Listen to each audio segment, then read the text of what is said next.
Hey everyone, welcome to our productivity session with our partners at Astute Review here. My name's Alex and I'm the Business Operations Manager here at Paro. And before we begin, just wanted to go over a few things before I introduce our speaker today and kind of let him go through the webinar today. So I know there are some audience members who may not be familiar with Paro, but we're a managed marketplace matching vetted finance and accounting experts from our network to different projects through our platform and helping them manage the end-to-end process of winning clients and then working on projects to build their book of business. And for those that are attending that are our Paro experts, just wanted to mention that everything that you might find in this webinar, as well as access to the free license as an expert in our network, is available through our resource hub in our partnerships page. So if you were interested in getting access to Astute Review's platform and getting a free license there, that's the way to find out some more information there. And just one last thing, there should be an area for everyone to be able to drop some questions. Once we begin, I'll kind of peek my head out and then pop in and out as questions come through to pose questions to James and start discussion in that manner. But while we're kind of getting set up, why don't we test out that question bar? So I'm kind of curious to hear where everyone's tuning in from. Personally, I'm usually based in Chicago, but I've been in California for the past couple weeks. So I'm tuning in from the Bay Area. Also, we got someone from North Carolina over in the Charlotte area. Looks like we got some people from Boston. But without further ado, I mean, some individuals from Maryland, so it seems like a lot of people from the East Coast. But so as you can see, you could drop some questions here. So again, I'll pop out once I kind of hand the reins over to James. But then again, we'll pop in and out to pose questions. But without further ado, wanted to introduce our guest speaker, James from Astute Review here. All right, great. Thanks, Alex. And hello, everybody, and thanks for joining with us today. Just before we get started again, one quick thank you to Alex Coe and the rest of Paro team for letting me put on this talk for both the Paro representatives and the individuals that have joined via LinkedIn. Whether it be efficiency or productivity, maximizing output, just keeping yourself and your team generally sane, I think they're all important in any work environment.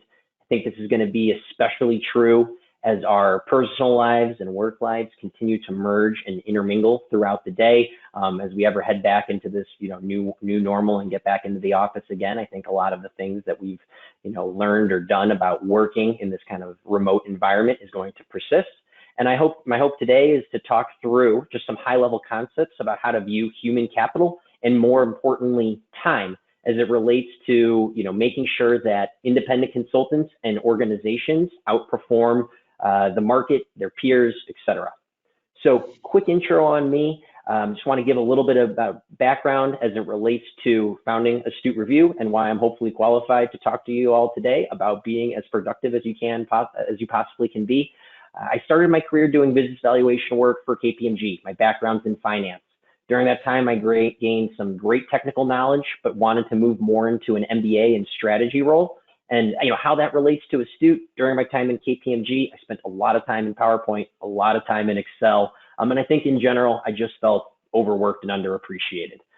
But after a couple of years, I was able to move on, found this great opportunity at Dover. For those of you that are unfamiliar with Dover, it's a diversified industrial Fortune 500 company that's extremely acquisitive. And I had the great opportunity to help them, manage deals and lead deal teams and get some international deal experience as well. But what this means for, Astute Review, which I'll get into a little bit more later, and productivity in general, is I was constantly pitching and creating slides and presentations for our board of directors and our C-suite.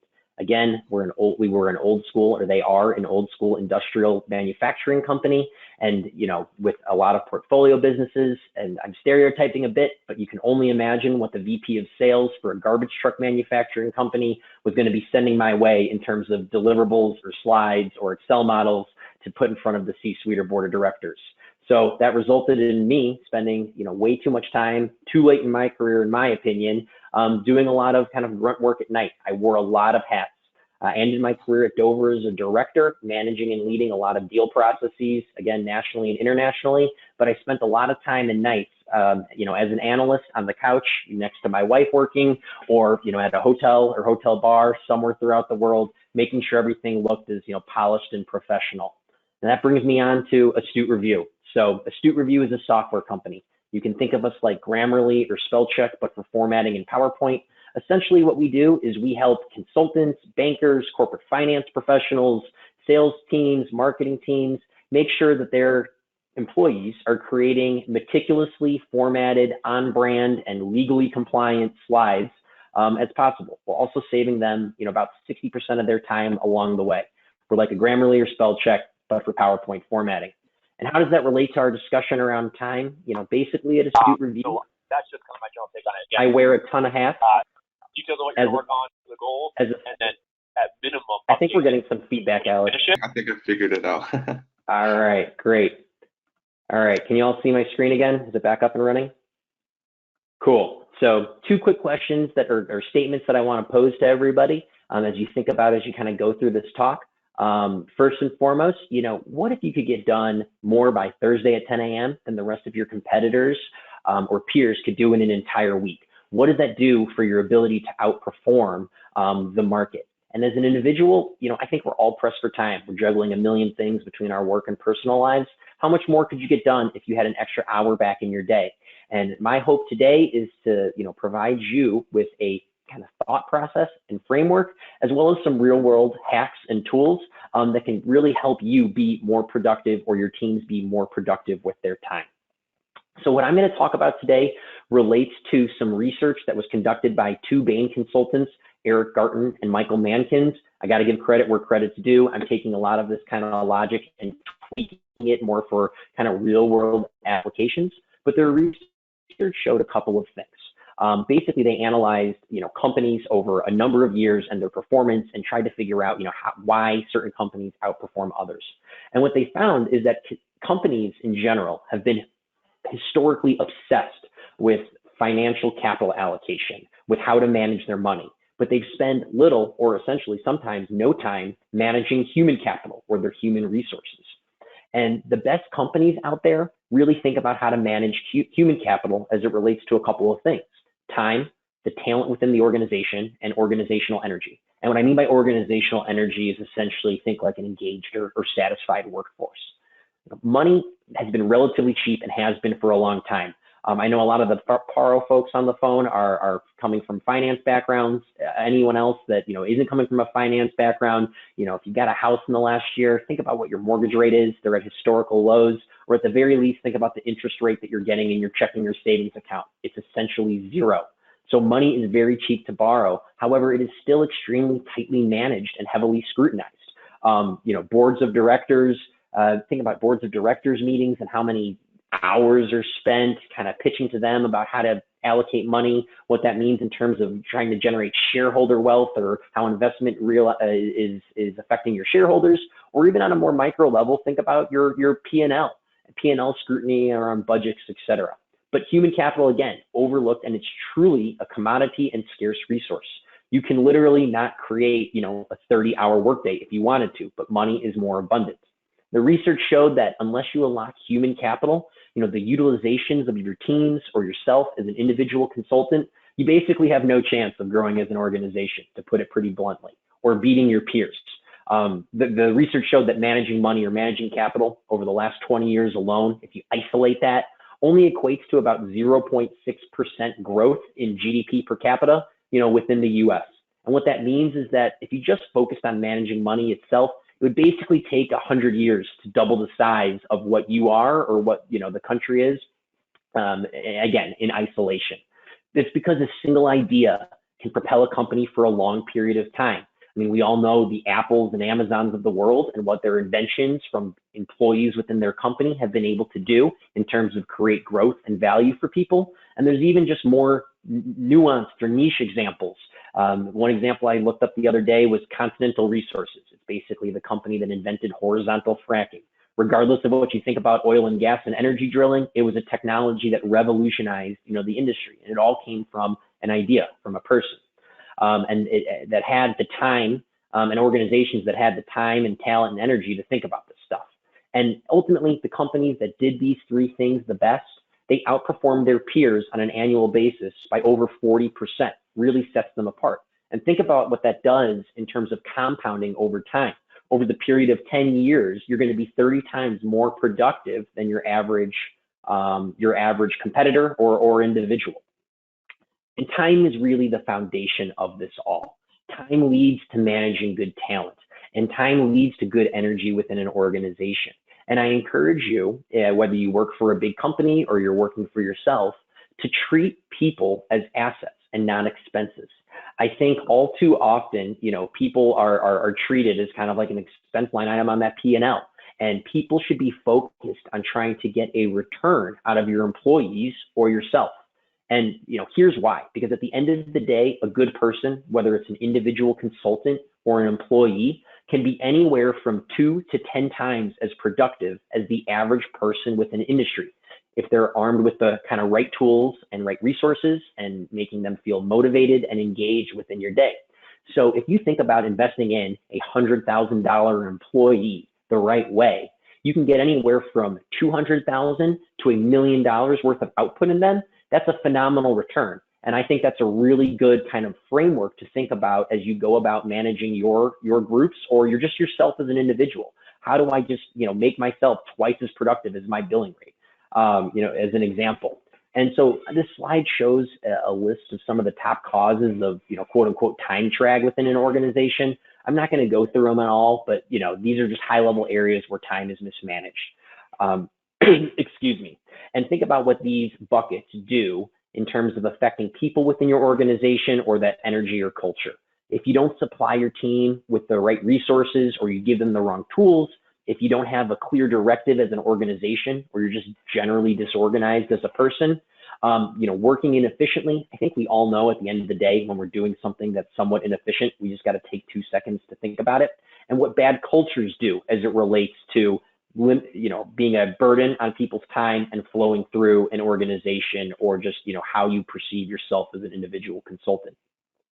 What this does to your mentality and to your talent and yourself, and basically how it affects your ability to access and keep talent or have satisfied employees, basically I think comes down to this.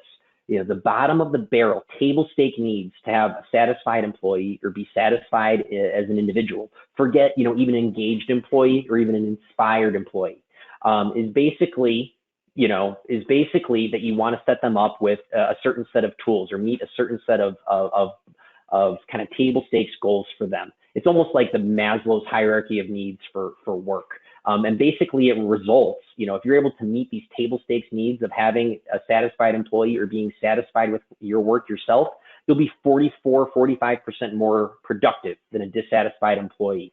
And if you are actually able to, foster an environment or provide people with efficient tools in order to make them, engaged or inspired, they can be up to 3 times as productive. And these needs that you need to have employees, or you need yourself to kind of meet, are very basic. First and foremost, you want your employees or you want yourself to feel safe in your working environment. I don't think that requires really any explanation. Next, you want to make sure that they have the training and resources and tools to succeed. I obviously realize people are, dealing with tight budgets. You got to manage P&L, but again, think about people as an investment. $100 incremental investment in a tool that's going to save someone an hour a week pays for itself very quickly. You want to make sure people are efficient with their work. If you're a team lead, how would you feel if 80% of your day was an inefficient use of your time, or thought it was a waste of your time? You want to make sure that you're paying or being paid for what you went to school for, instead of robotic, mundane tasks. And at the end of the day, you got to feel valued and rewarded. As an individual, that means checking with the teams that you're working with, who hired you, et cetera, to make sure that the feedback loop is good. If you're managing people, make sure you have constant check-in points to make sure everybody, has honest feedback and is valued and rewarded within the organization. But with all of that background context, this was not meant to be an HR talk. I'm going to kind of spin into how this relates to what I stated before about focusing on time and what that means for teams, individuals. I'm going to give you some tools and tips and quick hacks that you might be able to implement in your day-to-day life, in your team's day-to-day lives. And these suggestions, I think, are things that can help anybody in any business environment be a little bit more productive. James, one question that's kind of coming through, I think you might touch upon it later as you kind of laid out the foundation of the session. Yeah. But just thinking about like working with clients, and right now we're focused on more like internal teams, whether it be teams that you're working with or yourself. I think this question is geared towards more of the client relationship. How do you establish that sort of culture or that sort of expectation with the clients that you might be working with even? I think it's a great question. I think it's something that's difficult to do, but I think it's something that can be managed at the start of any engagement. I think, starting with basic frameworks in terms of how you want to work or operate or set expectations in terms of information flow, will set a foundation for being productive with that client relationship.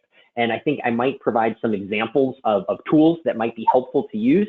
And they might be even things that you can suggest with your clients when you're starting an engagement to just make processes and workflows more productive. Awesome. Great. So for teams and organizations, as we go through these tools, I want you to think about three things. Feel free to check out this quote on the left. I think it's fairly powerful, but think about how can you effectively collaborate better as a group or organization? How can you improve processes and reduce drag? And think about what real investment means for your employees that are assets. Invest in tools and automation so you can be paying them what you really want to pay them to do. At the individual level, this means a couple of things as well. Plan effectively with your time. Your time is just as valuable, if not more valuable to yourself than it is to any other organization out there. You're worried about your personal life, your kids, time outside of work, etc. Think, a little bit of upfront thinking, I think can go a long way. If something is taking too long in your mind, it probably is taking too long and can be improved. Even if it's just for 15 or 30 minutes, taking an hour to figure out how to improve something that takes 15 or 30 minutes might sound inefficient, but if you can turn that 30 minutes into 30 seconds, that's going to be invaluable in terms of the productivity it brings you over the course of a day, a week, a month, a year. Not to mention just the intangible benefits around just sanity savings and just doing what you enjoy to do, whether what you enjoy doing outside of these robotic or mundane tasks. So now to the tools. I want to just give one caveat before going through these. You might be familiar with a lot of these logos that you see up here, but what I encourage you to do is listen to each category that I talk about, because I guarantee you're going to pick up some kind of tidbits and tools or nuances within these softwares to make yourself more productive. Outside of Astute Review, I have zero affiliation with any of these companies. These are literally tools that we use at Astute Review and that I've used in my past jobs. First, around auto scheduling. Calendly is a great tool to kind of help you help you coordinate meetings with others by just syncing calendars and allow people to coordinate meetings based on your availability. Within an organization, I encourage you to get your team in the culture of keeping up-to-date calendars. I think we've all been in a situation where we look at someone's calendar, fire off an invite without asking, all of a sudden you get a response saying that they're booked. This is really more of a cultural change, but if you get your group to keep your calendars up to date, block things off, even if it's like I want to have 30 seconds or 30 minutes to myself to just work on something, block that off on your calendar so people know, when they can have meetings with you. And if you're going external within and work for an organization, think about these third-party apps. I mean, as an example, if Alex and I were working together and I wanted to coordinate a meeting with Alex, I think the typical way a lot of people coordinate meetings is I'll shoot Alex an email, I'll send him a list of my availability for the week, and I'll click send. Alex is a busy guy at no fault of his own. It might take him 2 to 3 hours to respond. He might fire off a meeting invite or might, respond with his time. And in that 2 to 3 hours, I booked a sales call, so I can no longer talk to Alex. And we go into this endless feedback loop. Another example of this is I have a very good friend of mine who's a highly compensated employee at a professional services firm. He was just complaining to me about a week or two ago about how many hours he spends each day just kind of managing and herding cats, sorry for the business buzzword there, with third-party law firms and expert witnesses. I think if his firm knew that they were paying him like 40 grand a year to coordinate meetings, they would think twice about, what better ways they can auto schedule all of their calls between external parties. And Calendly is just one of the many tools here. And I realize this is this time change this change is going to take time within an organization. It is a culture change. I still find it Astute Review with kind of certain clients or prospective clients. I'm doing both. I'm sending off an auto scheduling link along with giving my availability. But I think if we get in good practices now, over time, it's really going to kind of pay dividends in terms of time management. Nobody wants to waste time scheduling meetings. Next thing, password management. I think this is important for a couple of different reasons. One, security. One of my co-founders, our CTO, he came from contracting, defense contracting and the medical device world. So he is constantly badgering me about security, but also password management and logins. I think clicks take seconds, and saving seconds add up over time. LastPass is just a great way to store and manage passwords. Very safe and secure. Maybe you do it through Google Slides, but I think we've all been in a situation where we have a forgotten password. We click that forgotten password link, it gets sent to us. We wait 5 minutes, then we find out it's in our junk folder. We reset our password, and then we log in. You do that a couple times throughout a week or a month, it's really a massive time suck. This is a cool free tool, super user friendly, and it just really helps you from just getting hacked as an individual or an organization. Next tool, Canva. For those of you that aren't familiar with Canva, it's a cloud-based design tool for designing anything from presentations to business cards to documents, etc. I realize we're a PowerPoint or Microsoft focused company here at Astute Review, but I view Canva as extremely complementary to what we do and what Microsoft has to offer in their suite of Word, PowerPoint, and Excel. And the reason being is because they've just got great templates and designs out there to create a good foundation or structure for you to work off of.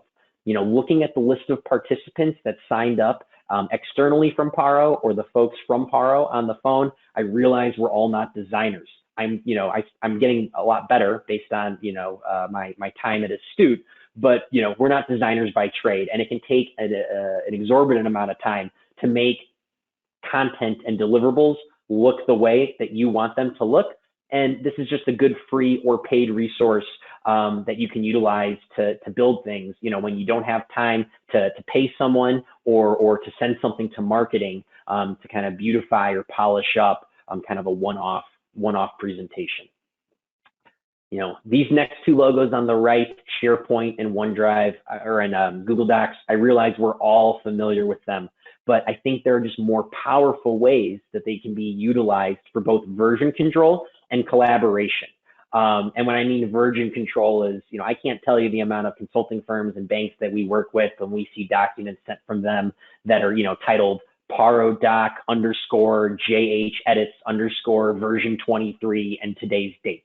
And, managing and version control throughout an organization can be a nightmare. Figuring out what the latest and greatest is within a document is always a challenge, and it usually results in some poor junior employee spending half of his day trying to, manage or consolidate slides or pages or sheets within a document to make it not only look professional, but make sure it's the right info. And these tools are great for managing content. I realize part of the reason why we're in business is because of this inefficient use of unifying docs, but all companies should really be using this for version control. If you're using a SharePoint, you have one file located up in the cloud, you can do a number of things. If you want to check out an old version, you can easily do that.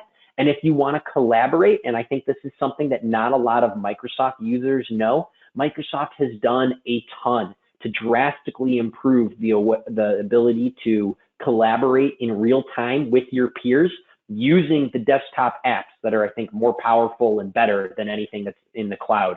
I quite frankly believe it's a lot better than what Google has to offer in terms of collaboration. You can basically, in SharePoint, open a file on your desktop. Your colleagues can do that same thing, and you're able to see the changes that people are making in real time and chat with them like you would in Google. It's a relatively new feature, and I have yet to really talk to a lot of companies that we work with who utilize it. And I just strongly encourage doing that to manage both version control and just improve collaboration in general. For those professional services firms that are on the call, and for those that do individual consulting work outside of software, this is just a cool Chicago-based company that I, recently came into contact with in the bottom left. It's called Big Time. Really helps with both time, billing, and project management for professional services, for banks, for consulting firms, accountants, et cetera. I think they've got a cloud-based, relatively inexpensive tool just to help manage your team and your time and your billing. I'd encourage you to check it out. The next thing, hardware and internet. Maybe this is a little self-explanatory, but I want to kind of double click into this. Businesses lose almost $2 billion each year in wasted productivity due to obsolete technology. If you've got an employee who has a computer who is constantly freezing, and think about how much time they're wasting in their day refreshing and restarting that computer. Again, I know in terms of budgets, you want to be reluctant to make sure your employees have, you're constantly giving your employees new computers or new technology, but their personal PCs and their personal internet speed should not be better than what they're using for work. So if your employees are remote and they've got internet issues, I suggest you may be paying that incremental difference to bump them up to that new internet speed. Or the minute that their computer starts dragging and freezing, provide them with a new computer. Because most organizations are not doing this, and providing new hardware to your team is going to pay for itself within productivity gains, honestly, in a week or two, because the freeze time adds up. I know a hard thing for certain companies to manage, especially if they're tight on budget for the year, but it's gonna pay for itself, I promise you. Next thing is appropriate communication tools. Look, we've all become Zoom, Slack, or team experts over the last year. I get that. But I think these tools are more powerful than a lot of organizations actually realize. Take Microsoft Teams for an example. A lot of companies that we work with just use Teams for basically video conferencing and maybe chat.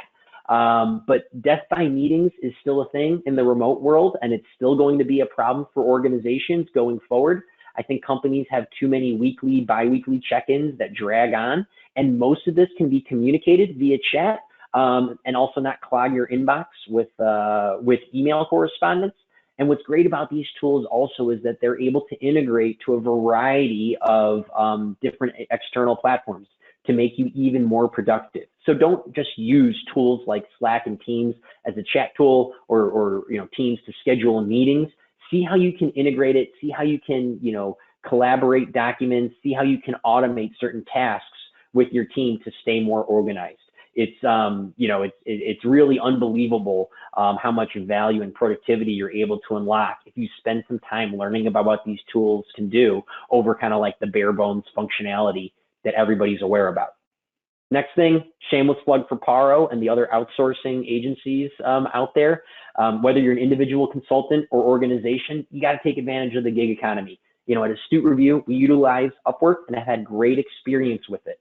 If you're a finance professional finding yourself kind of designing a little too much, you can get comfortable with NDAs and disclosures and things like that with these third-party tools to maybe have somebody help you out with design, or maybe help you out with creating some automation tools for your workforce themselves if you don't have the in-house capabilities.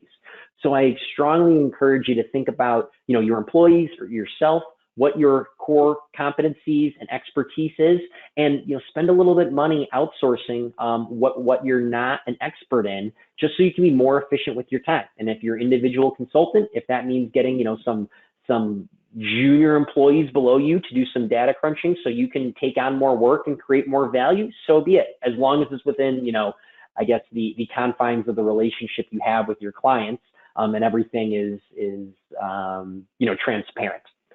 Now, below here are some productivity tools that we also use at Astute Review that I love.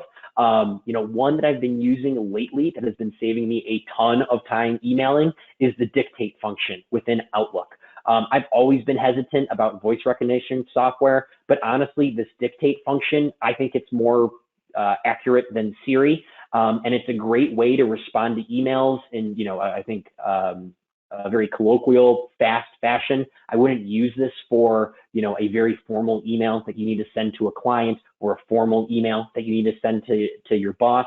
But, I would say there's a very high percentage of emails that you send that you can get by using the dictate function, which is, exponentially faster than typing. It's something that I just started using, and it's just super quick and accurate. So just check it out, play around with it. I think you'll really enjoy it. Next thing, just find automation tools wherever and however you can. Microsoft's got Power Automate. There are a bunch of other tools out there. I was recently reading an article. I forget what the source was from, but it's basically how Baker Tilly's partners and managing directors have figured out a way to automate outreach for BD. They're using this tool called Connected to automate LinkedIn outreach. And what they were able to realize, I believe in the first month or two, is they increased their top line revenue by $300,000 just through kind of automation, requiring just some minor setup time, and they basically let the bots do the rest. And they were able to bring, again, 300K in incremental business into their 300K of incremental revenue into their business without having to kind of increase the man hours to do so. So a great tool. Again, a plug on Astute Review, spell check or Grammarly, but for PowerPoint formatting. We help ensure everything that leads your organization can be on brand, and we can do custom projects to make the tool as bespoke and specific to your needs. Lastly, for all the finance professionals on the phone, if you're not familiar with ThinkCell, check it out. It's a great data visualization tool. I used it during my time at Dover. Honestly, it's a tool or company that I did a lot of research on before taking the leap to pursue Astute Review full time. Whether you're in Google Sheets or Google Slides or Microsoft Excel or PowerPoint, I think the process around creating graphs can be kind of cumbersome and inefficient, especially around the formatting of graphs. And ThinkCell, I think, allows you to do this in a much more visually appealing and productive way. So it's a pretty cool tool. They offer a free trial. It's going to make you look better and also save you and your team a lot of time at a very, I think, low and reasonable price. So those are the tools that I wanted to tackle with you all today to think about and apply to, yourself as an individual, the group you work for, as a company as a whole, based on, who you are and how you can apply this knowledge of, investing in human capital and focusing on maximizing kind of the time and talent within your organization. So that's really all I have for you today. I appreciate you all taking the time to speak with me and Paro for allowing me to speak. Any questions at this time? Yeah, one actually coming through, James, is a little bit different from what we may have been discussing. They mentioned that you have a very high quality, unobtrusive mic and speaker connected to your computer, and they were kind of curious if any suggestions on that sort of hardware there. Yeah. So if you can see in my ear, it's actually just like a Beats Pro. I got a lot of, I think, negative feedback from people at the start of COVID from just using the microphone in my PC. And so, I just kind of upgraded my Bluetooth headphones, and, I'm happy to hear that someone thinks I sound pretty clear. Awesome. And then another one actually kind of in discussion and kind of similar to the first question that was posed. I mean, getting the adoption for such software or any other tools is really easy if it's internally, but thinking about getting maybe clients to use something like Calendly or these different tools to kind of fit into the workflow. Do you have any suggestions in terms of how to make that adoption easier for other clients? Yeah. Adoption is tough. Like, to be honest, changing human behavior internally within an organization, eventually takes time. But I think, again, at the start of an engagement, if you have the ability to be prescriptive, I realize they're the client that's paying you, but say, hey, I recently used this. I recently learned about this tool. We've used this on our last project, and it has saved us a ton of time in terms of doing work. I strongly suggest we try and adopt it for a week or two. I think that's really all you can do. If you've got a little bit more leverage, you've been working with a client for a while, you've got a good relationship or with like the key contact there, be prescriptive and say, hey, whoever, so-and-so, this is what we're using for the next go around. I billed you $1,000 to coordinate meetings over the last month. Why don't we, do something else? And, you're still going to bill your time doing other things, but, you want to make sure that you're efficient with your time. So any way you can frame about how it's going to make you more productive or create more value for the client, or just have your client be more productive internally. I just think you start the dialogue early with what we kind of talked about today and these high level concepts and see, who is receptive to them. Unfortunately, you're not going to get 100% of people receptive to this kind of mentality. I wish you could. That would mean we'd probably have 100% conversion rate with our sales. But that's not the case. But I think, just start the dialogue with folks and see where you can take it. I wish I had kind of like a silver bullet for the adoption, but unfortunately, human behavior is hard to change. Right. And I think another question coming through, and again, for our attendees, you could always drop questions in this little module here. but kind of branching off of that, actually kind of communicating with clients about being productive, saving time. I think there's a delicate balance between like saving someone time and then correlating that with actual money or revenue saved in that sense. Right, right. Have you been able to kind of find the sweet spot of balancing the two, or do you think it's more effective to communicate in terms of time, money, etc.? You know, it's tough because I think there are qualitative and quantitative ways that you can do it. And the quantitative ways can be somewhat theoretical because employees are fixed costs. You know, I'm paying this person $100,000 a year. If I save them an hour, I'm still going to pay them $100,000. So Right. changing that, you know, framework into, well, yeah, that's fine. But if you save them an hour doing X, couldn't they do Y that was a better use of their time? And what does that mean in terms of the intangible benefits? Again, nobody wants to do this robotic, mindless work. And, you know, again, people didn't go to school to do this type of stuff, but I think all too often we find ourselves doing that. And what does that mean in terms of just employee satisfaction and employee retention? Because at the end of the day, it costs a lot of money in productivity and in cost to just bring new people onto an organization. And if you kind of foster this environment of productivity, it helps people feel valued, helps feel like people are being invested in. I think it goes a long way.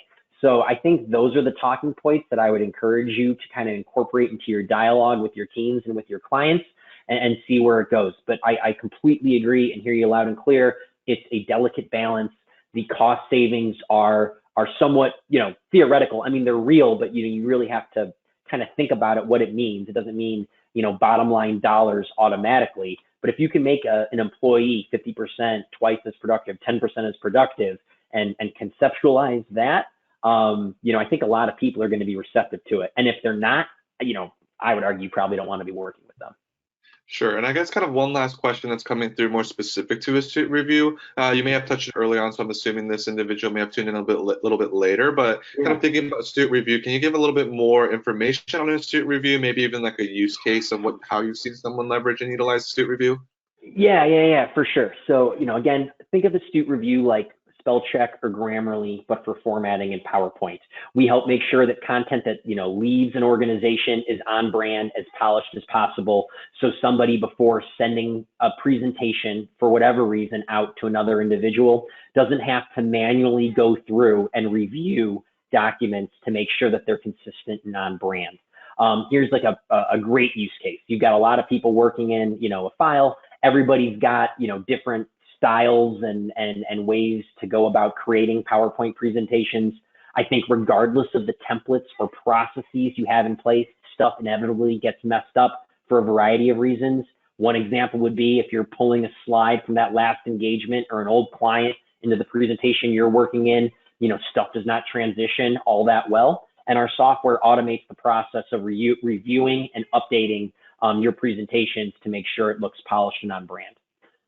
You know, for that individual who posed that question, you know, if you want to reach out to this email address or shoot me an email at jhirchak, Hirchak, at astutereview.com, would be happy to kind of show you a live demo or explain in more detail. But what we're finding is that this software is saving individuals 60% of their time, 75% of their clicks formatting and editing, and it's a great compliance tool. Because at the end of the day, you know, nothing prevents employees from downloading, let's say, sales and marketing content and taking it out, editing it, and taking it out to a client. And we're able to customize this tool to meet your specific brand and needs. Awesome. James, thanks for that explanation. I don't think there's any other questions coming through, but again, for all the experts that are in our network, you have free access to Astute Review, so you can find some more information on how to access that through our partnership page in the Resource Hub. And other than that, if you have any questions about Paro, please don't hesitate to reach out to me. Any questions about Astute Review, as you can see, there's the contact information and some additional ways to get in touch here. But other than that, thanks for everyone tuning in, and I'm sure we'll have some more exciting sessions in the future as well. Great. Thank you so much, everybody. I'm looking forward to doing another one of these in the future with the Paro team. Thank you. See you guys.